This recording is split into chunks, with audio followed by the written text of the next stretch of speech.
Hey everyone, welcome back for another deep dive.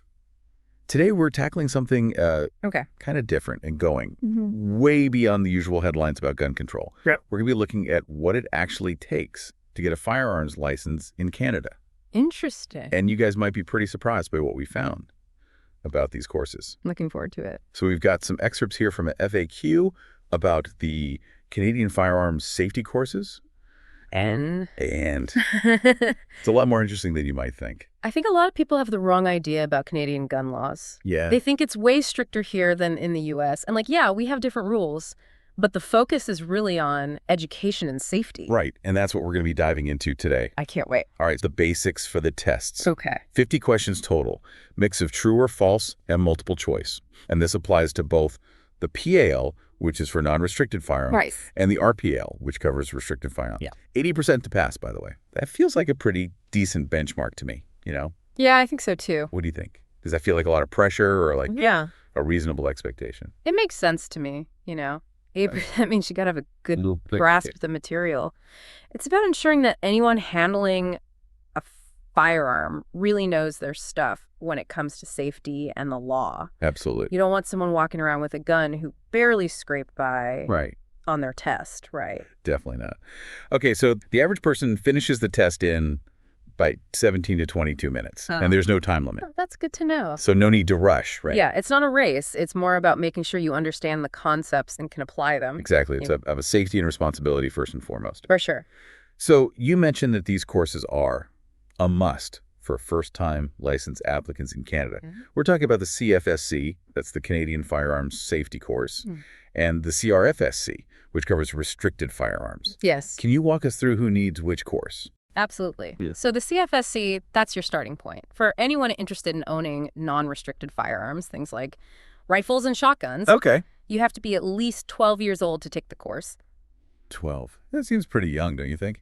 Yeah, it might seem surprising, but the idea is to start educating people about firearms early on. So it's more about education than actually getting a license at that age. Exactly. At that age, it's all about safety awareness and understanding the huge responsibility that comes with firearms. They can actually participate in the CFSC to learn, but they can't take the test or get a license until they're older. That makes sense. So they get a head start on the knowledge, but they don't get the actual license. Yep, and there's also a minor's license for those between 12 and 17.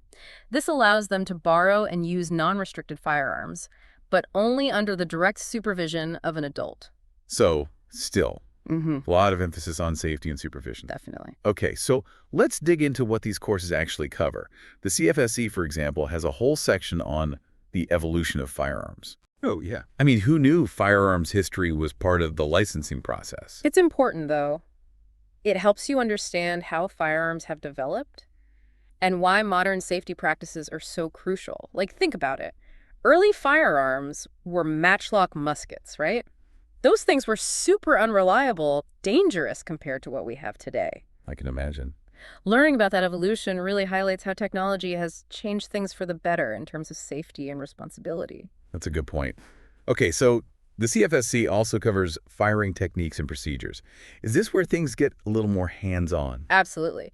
So you'll typically have a practical component where you learn things like the correct stance, grip, how to aim properly. Right, the actual mechanics of shooting. Exactly, and how to handle the firearm safely. All under the guidance of a certified instructor, right? Right. You're not just handed a gun and told to figure it out. That's reassuring. It's not all about the mechanics, though. The whole section on the responsibilities of the firearms owner weighs. Yeah. Right, because owning a firearm isn't just about knowing how to shoot. There are huge legal and ethical implications that come with it. Exactly, and a big responsibility. The CFSC really drives that point home. It covers everything from safe storage and transportation to understanding your legal obligations. So, for instance, what kind of things would they teach about storage? Well, they would emphasize the importance of following your province's specific safe storage laws. These laws dictate how to secure your firearms to prevent unauthorized access, especially by children. It's all about preventing accidents and keeping everyone safe. It sounds like a very comprehensive approach. Okay, so let's talk about the CRFSC now. This is the course for restricted firearms, right? Exactly. How does that build on what's learned in the CFSC? It dives deeper, especially when it comes to handguns. You'll learn about their specific actions, how to handle them safely, storage requirements, all that good stuff. So it's like a level up in the world of firearm ownership. Yeah, that's a good way to put it. You're dealing with firearms that have even more restrictions and responsibilities attached to them. Makes sense. It seems like Canada takes firearms training pretty seriously then. These courses go way beyond just learning how to shoot. Yeah, they do. They really emphasize history, responsible ownership, safe handling, and a solid understanding of the law. That's the key. That's quite a commitment. It reflects how Canada views firearm ownership. It's a privilege, not a right, and it comes with a lot of responsibility. Well said. It's really interesting to see how the Canadian system approaches firearm safety and training. Absolutely. It's all about empowering individuals with the knowledge. Yeah. They need to be safe and responsible gun owners. So after this deep dive into the Canadian firearm safety courses, what stands out to you most about this system?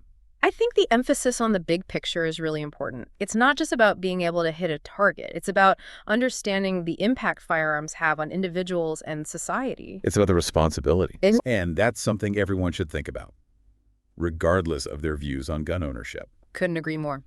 Well, that's all the time we have for today. But we want to hear from you guys. What surprised you the most about the Canadian approach to firearm licensing? Let us know in the comments. And until next time, keep those brains firing.